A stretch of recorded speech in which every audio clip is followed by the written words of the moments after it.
नमस्कार। आप सभी का हमारे चैनल जय गुरुदेव उत्तराखंड पर एक बार फिर से बहुत बहुत स्वागत है। आशा करते हैं कि आप सभी स्वस्थ होंगे। इसी कामना के साथ आइए बिना देर किए हुए लेकर चलते हैं आपको आज के अद्भुत विशेषांक की ओर।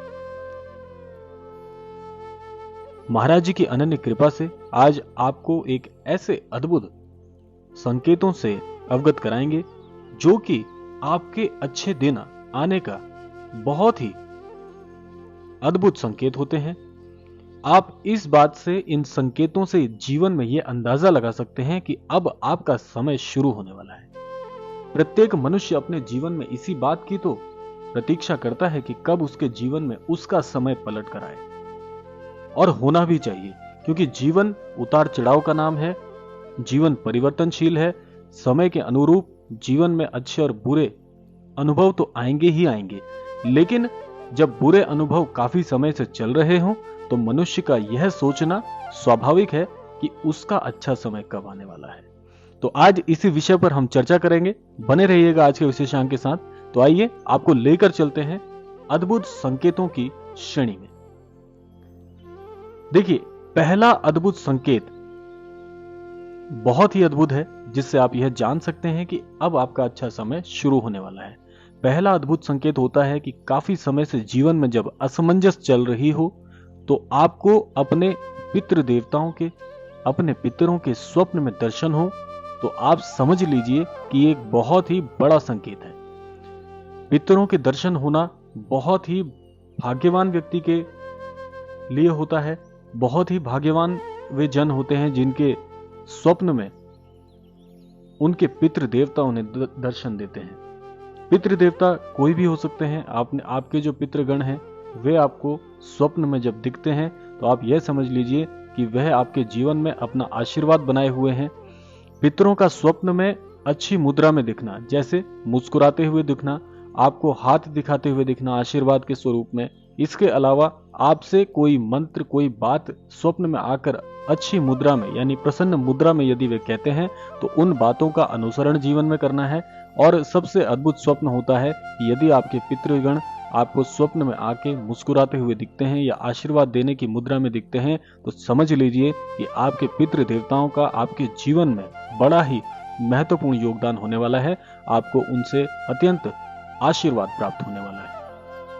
तो यह अद्भुत संकेत यदि आपको दिखता है, स्वप्न में अपने पितृगण दिखते हैं, तो आप मस्तिष्क से अपने आप को मजबूत कर लीजिए। अब जीवन में बड़े बदलाव आने का समय है। अब लेकर चलते हैं आपको दूसरे अद्भुत संकेत की ओर। दूसरा अद्भुत संकेत बड़े ही भाग्यशाली जनों को दिखता है। तो यह होता है कि जैसे आज आपने देखा है कि आधुनिकीकरण की इस युग में पशु पक्षियों का अब हमारे जीवन में बहुत कम दिखना होता है। जैसे गौरैया है, आप जानते ही हैं, गौरैया चिड़िया जो होती है वह अब विलुप्त होने की कगार पर है। लेकिन आपके जीवन में जब काफी असमंजस का समय चल रहा हो, बहुत ही कठिनाइयों का समय आ रहा हो, तब ऐसे में पशु पक्षियों का दिखना, आपके द्वार पर दस्तक देना, आपके द्वार पर दिखना बहुत ही अद्भुत होता है। और अद्भुत एक बात और मैं आपको बता दूं, जब गौरैया चिड़िया या कोई भी पक्षी आपके घर के अंदर प्रवेश कर जाते हैं, और प्रवेश करने के साथ साथ आपके घर के अंदर आने के पश्चात कुछ समय आपके द्वार पर अगर वो रहते हैं और उसके बाद वो चले जाते हैं, तो समझ लीजिए कि यह भी एक बड़ा अद्भुत संकेत है कि आपके जीवन में अब बदलाव आने वाले हैं, सफलता आपके मार्ग में है। यह इस बात का बड़ा ही अटल संकेत होता है कि आपके जीवन की परेशानियां अब समाप्त होने वाली हैं और जल्द ही आपको अच्छे लाभ के अवसर, अच्छी उन्नति के अवसर जीवन में प्राप्त होने वाले हैं। इसके अलावा जैसे आपने देखा होगा, पक्षियों में मैंने आपको बताया, उसी तरह पशुओं में हमारे सनातन धर्म में गौ माता को सबसे बड़ा स्थान प्राप्त है। यदि गौ माता आपके द्वार पर आती हैं और आपसे रोटी या अन्य भोजन की पुकार करती हैं, तो समझ लीजिए कि ईश्वर की तरफ से ये बड़ा ही अद्भुत संकेत आपको प्राप्त हुआ है। क्योंकि गौ माता का हमारे सनातन धर्म में बहुत बहुत बड़ा योगदान है। गौ माता हमारे सनातन धर्म में बहुत बहुत पूजनीय है। तो गौ माता का वैसे तो आपके द्वार पर आना ही एक बड़ी सौभाग्य की बात है, और अगर ऐसा होता है तो आप गौ माता को भोजन प्रसाद अवश्य दीजिए। आपकी सभी मनोकामनाएं गौ माता अवश्य पूर्ण करेगी, ऐसी कामना करते हैं। तो ये दूसरा संकेत था जो मैंने आपको बताया। अब तीसरा संकेत क्या है? तीसरा संकेत बड़ा ही अद्भुत है। तीसरे संकेत में यदि आप यह देखते हैं कि आप मंदिर आदि पूजा करने जब जाते हैं तो आप देखते हैं कि आपकी आंखों में अश्रुधारा आ जाती है, स्वतः ही आपकी आंखों में आंसू आने लग जाते हैं और आपको ईश्वर से एक बड़ा ही अद्भुत सा जुड़ाव, बड़ा ही अद्भुत अनुभव, यदि आपको मंदिर या पूजा स्थलों में जाने में जब आपको बड़ा अचानक सा एक अनुभव होता है तो आप ये समझ लीजिए कि ईश्वर आपको स्वयं पुकार रहे हैं। ईश्वर की इच्छा है कि आपको अपने मंदिर में महाराज जी जिस प्रकार से आपको बुलाते हैं उसी प्रकार से ईश्वर का ये जुड़ाव, ईश्वर स्वयं चाहते हैं कि आप उनके दर्शन करने आए, आप अपनी पूजा उन्हें अर्पित करें। ईश्वर जब स्वयं बुलाते हैं तो ये देखा गया है प्राय कि आपकी आंसू जो आपकी आंखों में आते हैं स्वतः, वो बड़ा ही अद्भुत क्षण होता है। तो इसका भी ये आशय है कि आपके जीवन में स्वयं ईश्वर आपको अपनी ओर आकर्षित कर रहे हैं, ईश्वर आपको अपनी शरण में लेना चाह रहे हैं। या ऐसा अक्सर तब देखा जाता है जब मनुष्य बहुत परेशान होता है, जब आप बहुत परेशान होते हैं, जब आपको समझ नहीं आ रहा होता कि ये परेशानियां अचानक से मेरे जीवन में कैसे आ गई, मैंने तो इनको आकर्षित नहीं किया था, मेरे जीवन में इतने कष्ट क्यों आ रहे हैं। तो उस समय ईश्वर आपको अपनी शरण में स्वतः बुलाते हैं, तब ऐसा प्राय देखा जाता है। ये जो संकेत है बड़ा प्रबल होता है। लगभग सभी के साथ, सभी ने लगभग ऐसा अनुभव अवश्य किया होगा कि जब भी आप किसी पूजा स्थल पर जा रहे हैं या अपने घर के मंदिर में बैठ के भी पूजा आदि कर रहे हैं तो आपकी आंखों में आंसू भर आते हैं। तो इसका आशय यही होता है कि ईश्वर स्वयं चाहते हैं कि आप उनकी शरण में आए, ईश्वर आपको अपनी ओर से आशीर्वाद प्रदान करना चाहते हैं। ऐसा तब होता है। तो ये तीसरा बड़ा अद्भुत संकेत है। यदि आपको जीवन में ऐसा संकेत प्राप्त हो रहा है तो समझ लीजिए कि अब ईश्वर ने आपको अपनी शरण में ले लिया है। तो अब चिंता की कोई बात नहीं, अब जो भी आगे होगा वो ईश्वर स्वयं अपनी मार्गदर्शन में आपके जीवन के साथ में ऐसे अनुभव स्वयं जोड़ेंगे। तो आपको यहाँ पे परेशान होने की आवश्यकता नहीं है। ये तीसरा अद्भुत संकेत मैंने आपको बताया। अब लेकर चलते हैं आपको चौथे अद्भुत संकेत की ओर। चौथा अद्भुत संकेत भी बड़ा ही महत्वपूर्ण है आप सभी के लिए। चौथा अद्भुत संकेत क्या होता है कि जब आप अपने जीवन में कठिन समय से, कठिन दौर से गुजर रहे होते हैं, उस समय आपको साधु संतों के दर्शन यदि हो जाएं, साधु संत यदि आपके जीवन में प्रवेश कर जाएं, तो आप समझ लीजिए कि ईश्वर के द्वारा भेजे गए ये वे देवदूत हैं जो अब आपके जीवन में एक नई दिशा आपको प्रदान करेंगे।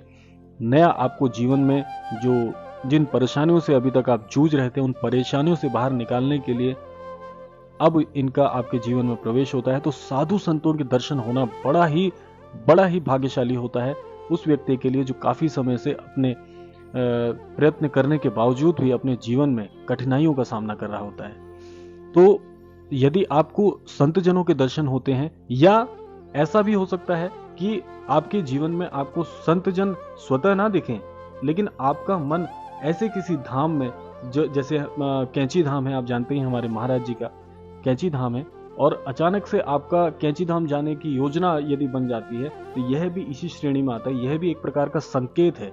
आप किसी मित्र के माध्यम से चले जाते हैं धाम, या अचानक से आपका योजना बन जाती है ऐसे धाम में जाने की जहां पर साधु संतों की तपस्थली रही हो। जैसे मैं हमारे सभी अनन्य दर्शकों को बताना चाहूंगा कि बहुत से अनन्य दर्शक हमें लिखते हैं कि हम कैंची धाम के बारे में पहले बिल्कुल नहीं जानते थे, या किसी न किसी कारणवश वे महाराज जी से अचानक से जुड़ गए और उनका अचानक से कैंची धाम जाने की योजना बन गई। तो यह भी एक बड़ा प्रबल संकेत है। जो ये चौथा संकेत है, ये उन सभी दर्शकों के जीवन में घटित हुआ, तभी वे महाराज जी को आज जान पाए।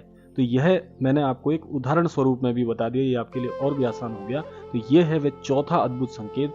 या तो आपके जीवन में संत जनों का स्वतः आगमन हो जाता है, नहीं तो वह संत जन आपको अपने धाम में बुलाकर दर्शन देते हैं और अपने धाम के बारे में भी आपको अवगत कराते हैं। ये बड़ा ही प्रबल संकेत होता है। तो यदि आपके जीवन में ऐसी कोई योजना बन रही है कैंची धाम जाने की, या कैंची धाम से संबंधित अन्य धामों में जाने की, तो यह भी एक बड़ा अद्भुत संकेत है। तो इसको जीवन में आप हल्के में ना लें, ये आपके जीवन को पूरी तरह से बदलने में सक्षम है और प्रबल है। तो यह था चौथा अद्भुत संकेत। और पांचवा संकेत है जो बहुत महत्वपूर्ण होने वाला है। तो पांचवा अद्भुत संकेत क्या है? पांचवा अद्भुत संकेत है कि आपके अंतर मन की पुकार जो होती है वह आपको सुनाई देने लग जाती है, बहुत साफ साफ। अब ऐसा कैसे होता है कि जब आप किसी बहुत ही बड़ी असमंजस की स्थिति में फंसे हैं, आपको समझ नहीं आ रहा कि कौन सी राह अभी हमें चलना चाहिए, जीवन में अब आगे कैसे बढ़ना चाहिए, तब ईश्वरीय जो शक्तियां हैं, ईश्वरीय जो विधान है, वे आपके अंतर मन में प्रवेश करता है। तो कैसे होता है? आपके अंतर मन में प्रवेश करने के बाद में आपका अंतर मन आपको पुकार करता है, आपका अंतर मन आपको मार्गदर्शन करता है कि अब इस स्थिति में ऐसा करना चाहिए। और इसको आप कैसे पहचान सकते हैं? आप कैसे ये पहचानेंगे कि पांचवा संकेत आपके जीवन में घटित हो रहा है? इसको आप ऐसे पहचानिएगा कि जब भी आपका अंतर मन आपको कोई ऐसा सुझाव दे जो आपने पहले कभी सोचा ही ना हो, वो मार्ग आपके मस्तिष्क में कभी नहीं आया और अचानक से आपके अंतर मन से आपको लगे कि नहीं, यह कार्य मुझे अब करना है, और उस कार्य को करने के बाद में आप उस विपरीत स्थिति से निकल जाते हैं, उस असमंजस से बाहर आ जाते हैं, तो यह समझिएगा कि ये ईश्वरीय विधान के कारण हुआ है, ईश्वरीय शक्तियों के द्वारा ये कार्य आपके जीवन में घटित हुआ है। ये पांचवा संकेत आपको तब प्राप्त होता है जब आपको लगता है कि मेरे जीवन के सभी मार्ग बंद हो गए हैं, अब मैं अपने जीवन में फंस चुका हूं, और उसके बाद आपका अंतर मन आपको मार्ग दिखाए, तो समझ लीजिए कि पांचवा संकेत आपके जीवन में घटित हुआ है।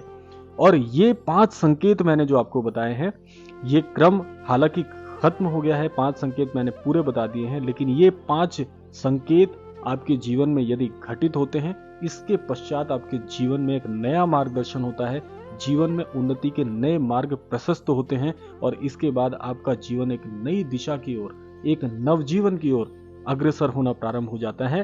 तो यही हम कामना करेंगे। आज का विशेषांक समाप्ति की ओर आ गया है, लेकिन यही हम कामना करेंगे हमारे गुरुदेव से, श्रद्धेय श्री नीम करौरी महाराज जी से, कि हमारे सभी अन्य दर्शकों को असमंजस की स्थितियों से बचाएं और उनके जीवन में संपन्नता, सुख, समृद्धि और सद्बुद्धि की ओर मार्ग प्रशस्त करें। इसी कामना के साथ विदा लेने का समय आ गया है आज के विशेषांक से। मिलते हैं आपसे अगले विशेषांक में, तब तक के लिए जय श्री राम, जय गुरुदेव, जय उत्तराखंड।